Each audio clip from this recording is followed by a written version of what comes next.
Salamat sa lahat ng pumunta at sa mga nanood. Ayun lang po. Salamat po.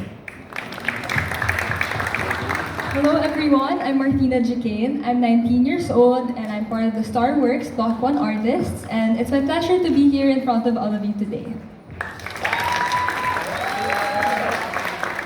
Good afternoon mga kapatid! Thank you po for being here. I am Stephanie Razon, 17 years old, and I'm forever grateful to be part of this. I'm ready to start my new journey, and this is just the beginning. All glory to God. Hello po mga kapatid! Ako po si Carmela Lorzano, the vocal sweetheart of Starworks. I'm 17 years old po and I'm very excited to work hard and share my journey with all of you po. Maraming salamat po. Hello po mga kapatid! My name is Natalie Apollo, a Starworks Block 1 artist. I'm 13 years old and my talents are singing and 13 dancing. pala? It's nice to meet you all po. Thank you po! Ang bata pa niya, ha? What's up Mananga? It's Rahil Gatali. I'm 14 years old. I'm your Ilonggan artist of Starworks. Thank you po. Hello mga kapatid! I'm a Starworks Block 1 artist. My name is Caitlin King. I'm 16 years old, a performer, and aspiring actor, singer, songwriter. It is such a pleasure to be here and to have you all here today. And I can't wait to show you all what I can contribute in this industry. Caitlin King, thank you so much po! Hello everyone, my name is Celine David and I am proud and honored to be called a part of Starworks Block 1. Ako lang naman ang inyong unstoppable, grateful, jolly vitamin C. What's up mga kapatid? I'm Selena Griffin. I'm 17 years old, your all-rounder star in the works. I'm super excited to see Starworks shine on the big stage. Kaya I just want to say thank you po sa inyong lahat for being here today. It truly means a lot to us. Thank you po. Buenos dias everyone. My name is Kisha Serna, 18 years old, bringing the beauty and spirit of Zamboanga City. Maraming salamat po sa inyong lahat. I'm really grateful po to be here. Thank you po. Hello mga kapatid! I'm Amo Wilding from Marikina City and I'm 15 years old. Maraming salamat sa inyo lahat.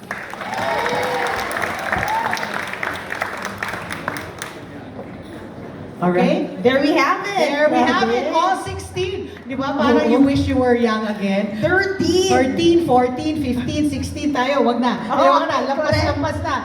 Okay, we will entertain now questions from the press for our Block 1 artists from Starworks. Let's start off with Romel Gonzalez. Romel? Yes, good afternoon. My question siguro is for the 4 girls in the middle and the 3 boys on stage. Alam naman nating lahat na ngayon uso ang mga bashers and critics. So as newcomers, as celebrities, paano niyo paghahandaan o haharapin ang mga bashers sa mga bashing nila and criticisms? Let's start with Martina. Hello po, good afternoon. Thank you for that question. I think in this online world today, it's very rampant yung mga bashers online. But I think personally, bashing shouldn't always be taken to heart. I think especially if what they're saying is something that's constructive and they're constructively criticizing you, I think you should always keep an ear open in terms of that, but also at the same time, do not let it get to your heart and to your mind and be disheartened with the craft that you're doing. Yun po. I think that's for me. And in addition lang po sa sinabi ni Ate Martina, ngayon po kasi as artist po, hindi po natin maiiwasan yung mga bashers. It comes from the job po kasi. And I'm going to do like po is, I won't let negativity po affect my passion sa acting po at sa pagkatrabaho po namin.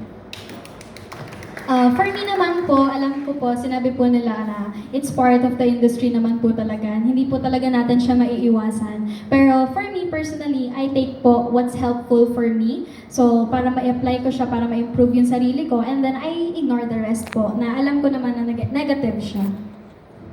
Same as the trip po, same lang po na depende naman po yun sa critics if it will help me or not. Pero lahat naman po ng sasabihin nila, I will take it as helpful words and para mas maging confident din po ako sa stage or performing or something. Thank you po. And the 3 boys on stage. So for me naman po, i-take ko siya as self-improvement and we can learn from our mistakes po and hindi ko po siya i-take as a negative. So dun po sa opportunity na binibigay nila, binibigyan po nila ako ng time to bash. So thank you na lang din po doon somehow. And yun nga po, self-improvement and para mas matuto pa po ako as a person. Para sa akin naman po, dun pa lang sa pagbabash. Ay, sorry sa pagbabash, di naman talaga maiwasan yan. Kasi it's kind of a good thing because doon pa lang nakikita mo nang napapansin ka na ng mga tao. And you're going to use that. Ako, para sa akin, gagamitin ko yun as a motivation for myself to keep myself going up. Tsaka, nakita sa akin na may kaya akong gawin. Yes. Diba? Kuya Mel, bring me there. For me naman po, when it comes to bashers or negative critics, I like to apply a kind of like a surfer mentality. In surfing kasi when you ride the wave, you fall down, you get wiped out, but you always get back on your board and paddle to get the next wave. So when it comes to this industry, I know that we're going to fall, we're going to experience a lot of mistakes, a lot of bashers, it's part of the job. But I feel that we must not let it affect us. We must learn from it, use it as our fuel to bounce back, paddle, and get the next wave. Are you a surfer? Are you a surfer? Yes po. It shows. So you want to serve? Thank you boys and girls and congratulations Star Wars. Thank you po. Next question will be coming from Arnel Sirato from PEP. Oh, ang taray ni Arnel.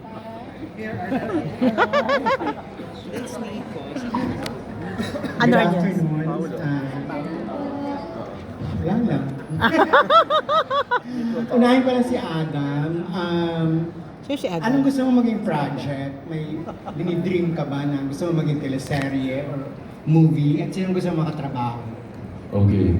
Definitely, it's been my dream as a child to be a part of isang pelikula, a movie, teleserye. Syempre naman, my mama, I think she's watching right now, she'd always tell me, pwede ka naman sa teleserye, you know how to act naman. Kasi minsan kasi, when I drop something or if I make trouble sa bahay, I act like, hindi ako.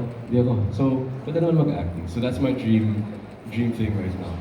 To work with si Enrique Hill. Talaga? Okay. Si Mark.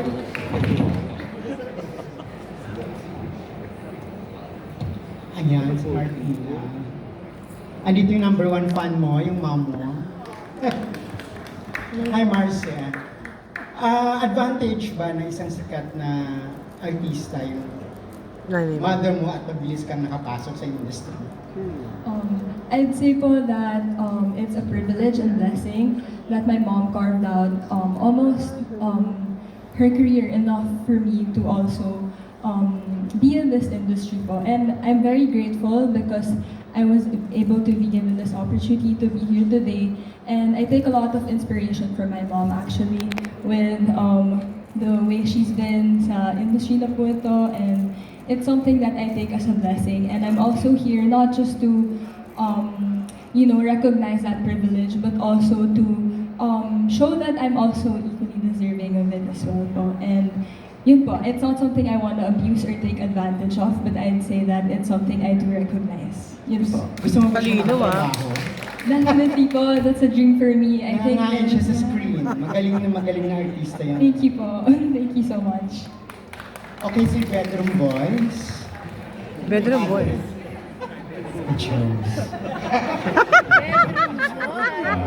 Alam mo ba, last na to, yung voice mo kasi parang pang radio talent or Announcer.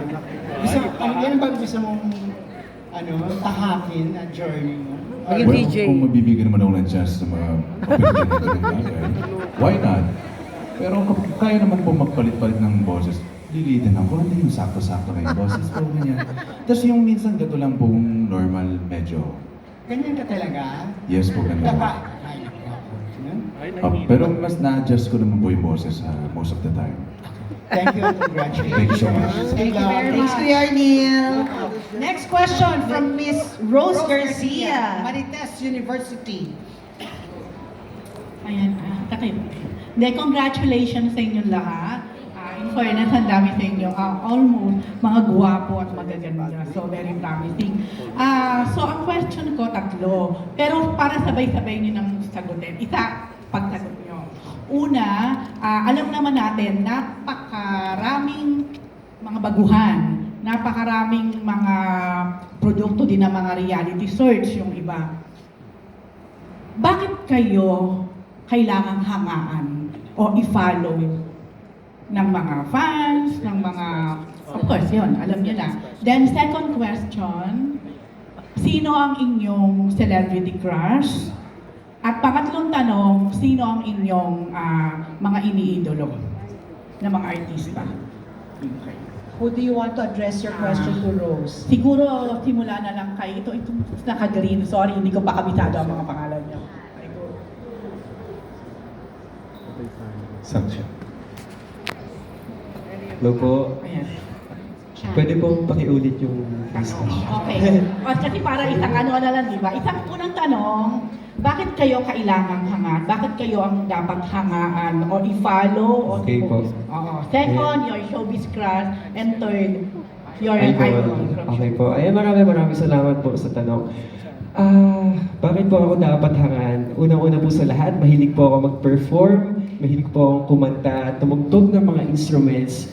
At bata pa lang po talaga ako, mahilig na akong kumanta. Nung 6 years old pa lang ako.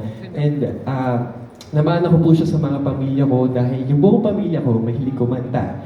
At through music po, I connect people. I connect with people. Mahilig po akong mag-live sa TikTok and sa Kumu. At yun po.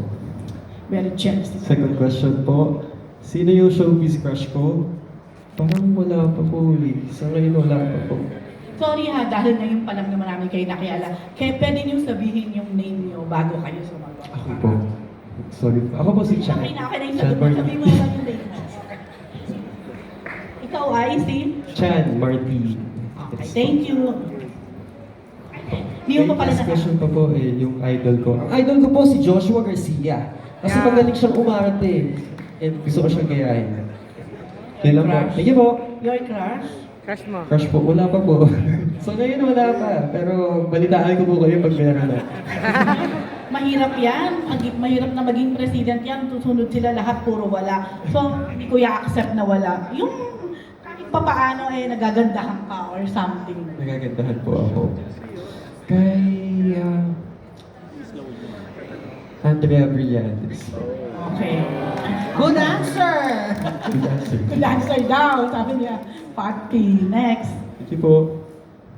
Hello po everyone, I'm Wayne Leonard po. And thank you po for the questions. So, for the first one po, syempre, it's not for me to say if you want to follow me po or not. Syempre, it's the person's choice din po. But, what I will say lang po is, I will work my butt off if you follow me. I will build my career for you. I will train as hard as I can, and I will show you that I am worthy of your following, or for you to follow me. And for my celebrity crush, nagagandaan po kay Ann Curtis ever since po talaga. Si Ann. And for my idol po, John Lloyd Cruz po talaga, ever since I was a kid. Yun po. Thank you po. Thank you. Hello po, ako po si Adam Pop, and maraming salamat po for your question. Yung first question po, definitely, I'm not forcing you to follow us, to follow me. It's definitely your choice. Pero I would like to say na we have been working hard as a batch here at Starworks, and what we've learned through that was a lot of creativity, and we've really put more onto discipline.